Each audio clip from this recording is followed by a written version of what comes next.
So I am still trapped here in this hotel in Indiana due to COVID-19, as many of you are locked down. And I'm going to do something right now that I've been wanting to start doing, is doing some gear reviews over stuff that I've actually used for a lengthy amount of time that I can actually speak to, the quality and how it actually works out in the field. I'm going to start with my MOAB SlingPack. It's a Rush 511. It's the 10 liter. And I want to do like a kind of a real world review of it. It's going for about $100 still on Amazon. I've had mine for over a year now, and it's been up the side of really dramatic cliffs in Big Sur in California. It's been through the Great Smokies. It's been with me on a lot of adventures. I carry it with me almost every single day. I use it as a camera bag along with just my basic everyday carry stuff. So it has seen a lot of use, a whole lot of use in the last year and a half. So I want to kind of speak to its quality and its durability and how it actually wears when you're out there in the field and you're on a very long hike. First and foremost, it is super durable. It's worth every penny. I think I paid like $125 for it over a year ago. It's now around $100 on Amazon. It's got 4.7 out of 5 stars. For reviews of like 1,100 reviews, and I think that speaks to it because this is an incredible bag. My experience with it over the last year has been it's durable as heck. One of the things that you usually notice in bags with a whole lot of use is things that you use repeatedly will start to wear out, and you'll usually start having problems with things like zippers. This bag has got a million zippers on it, and every single one, this one right here particularly, this little hidden pocket, I believe it's a concealed carry pocket, but I use it for basic everyday like medicines that I have to take that are prescribed to me. This thing's been open probably every single day over the last 14 or 15 months. It still opens, closes with no problems. There's no fraying, nothing is broken down on it.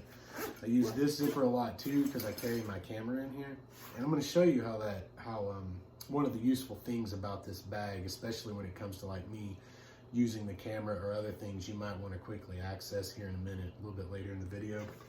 But these zippers, every zipper on it is still in great shape. I don't have any problems with the zippers breaking down, with the pull tabs on the zippers breaking down. I've had no problems with any of that.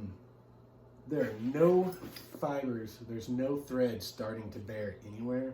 I don't have any little stragglers starting to come off. I don't have any problem with that. Like this bag's honestly in just as good a shape as it was the day I bought it, except it's maybe a little more broken in and a little more useful because the zippers open a little easier now. But everything about it is well made. That is like the first and foremost thing. Is this thing has held up to a lot of abuse from me. I use it regularly. Next thing about it is it's got lots of great, you see it's got Molly. That's great because I keep a trauma pack on here for search and rescue. Well, because of search and rescue, I know to keep a trauma pack on here, and then some clothing shears. I use the Molly to keep those there. It's got Velcro, as you can see. If you want to put some cool patches on there or whatever you want to do. One thing I keep on there is that pouch on this Velcro, I use this patch because that'll let anyone know if I say have an accident and I'm unconscious, say I slip and fall on a steep trail. Anyone that comes along can look at that and see, hey, there's probably a medical pack in this bag and maybe can help affect my own rescue or save my own life. It's got Velcro here, a couple of Velcro strips here. It's got Molly all over, which is handy. You can keep carabiners on it. I do a lot of things like that. It's got multiple pouches.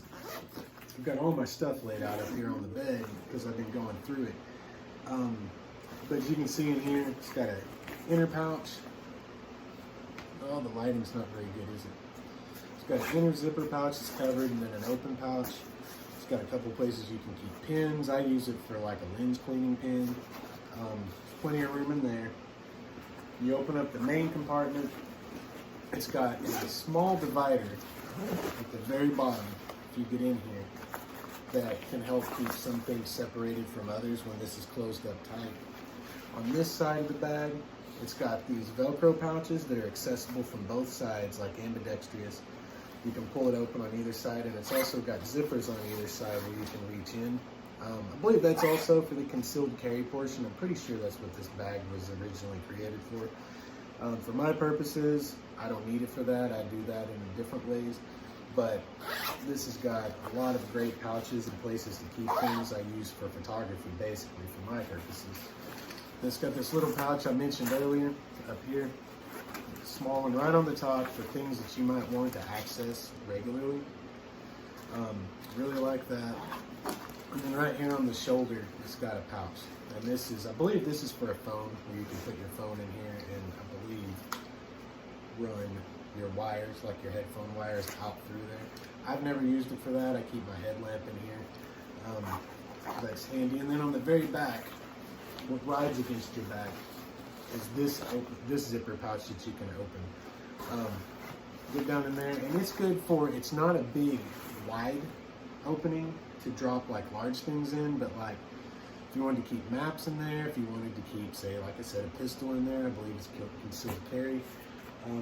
I keep like a ski cap in there, some gloves, some small things, my map pouch, a lot of my little survival gear, just like fire starters and stuff. It's like a great compartment to keep that in. That's what rides against your back. All in all, it's a great day pack, and that's what I think it about amounts to. And I'm going to show you one of the features about it that I really like here real quick. Okay, so this is one of the features about it that I really like, and this is the pro side to this being a SlingPack. If you need, like for me, it's going to be my camera. If I'm walking down the trail and I see something I want to take a picture of, instead of having to take my bag all the way off, all I have to do is slide the pack around, and then the way they've set up the zippers to be ambidextrous from either side, you zip it open, you can reach into the bag. You pull out the camera, pull out, again, this is, I believe, designed to be a concealed carry bag, so you reach in for your weapon if you were using it for that. But it's quick access to that. And then also, anything you have in the front pocket is quick access. And also you can access any of the pockets because it has double zippers, go down both sides on every single compartment on this bag. And that is the plus side to it being a SlingPack, and one of the features about that I really like for my purposes. But being a SlingPack, it also has its cons. Now the negative side to it being a SlingPack is that it's a SlingPack. It only has one strap, so one shoulder is going to bear the brunt of the weight. And it's been my experience on some of the longer hikes I've done, say upwards of 6 miles and going on. I don't carry a lot of weight in here. I actually am very minimalistic, but I will carry, a bottle or two of water. I will have my camera in there. And over extended hikes, it does start to wear on your shoulder. So this is not really a multi-day bag. It is a day pack. It is an everyday carry kind of pack. It's something you're only going to go out with for a little while, because if you really pack this down with weight, it would wear your shoulder out. It would be very uncomfortable very quickly. So in my opinion, in my experience, it is a day pack and not much more than a day pack. Now, if you're really experienced outdoorsman, you know your way around bushcraft, yeah, we can take this bag a whole lot farther than a day. But if you're really going to put some weight in there, it's not something you're going to want to take out on a 3 or 4 day hike. It's not that bag. It's not quite big enough for that, and the way it's going to wear on your shoulder, it's not really what it's made for. It's really more of a day pack. And in my opinion, an absolutely amazing day pack. It's so hard to buy anything quality anymore. I mean, I know you can relate to this. If you get outside, you're a gear person. We're all gearheads at heart. Everything wears out, and it wears out too fast. You pay too much for it, and it wears out too fast. This bag, which I am not being paid to endorse, as you can see as you watch this video, there are no commercial breaks. This bag, I cannot sing its praises enough as how well it's held up over what I've put it through over the last 13, 14 months or so that I've owned it. It's an absolutely amazing bag. It's not much more than a day bag, but it's perfect for that. It's absolutely perfect for that. It's great for me for photography, but again, I believe it is really designed to be a concealed carry weapon bag, and it would be absolutely great for that as well, as best I can tell. But all in all, I absolutely love this bag. It's got all the features you really want with all the molly, so you can add a trauma kit, so you can add anything that you want to add to this. Throw some carabiners on there, so when you're hanging up your hammock, you got some extra carabiners. It's got plenty of room in it. Again, I'm kind of minimalistic, but even with my camera in there, I always have more room than I actually need, which I prefer. Easy to work with, but it's a great bag. The 511 Rush MOAB, and this is again the 10-liter version, going for around $100 at the date of this recording, and in my opinion, worth every single penny of it. Worth every penny of it. So I hope you guys like the review. Please like and subscribe to the page. The subscriptions are really important so that I can redo the URL from the algebra salad that it currently is. Mean a lot to me, and it would help me out a lot, so I'd really appreciate that. And we will catch you guys next time. Stay safe, stay healthy, and stay away from the Rona. We here at Studio 119 would like to remind all of you out there listening, wherever you might be, that though the hill might be steep and the trail be rocky, the mountaintop awaits. Carry on.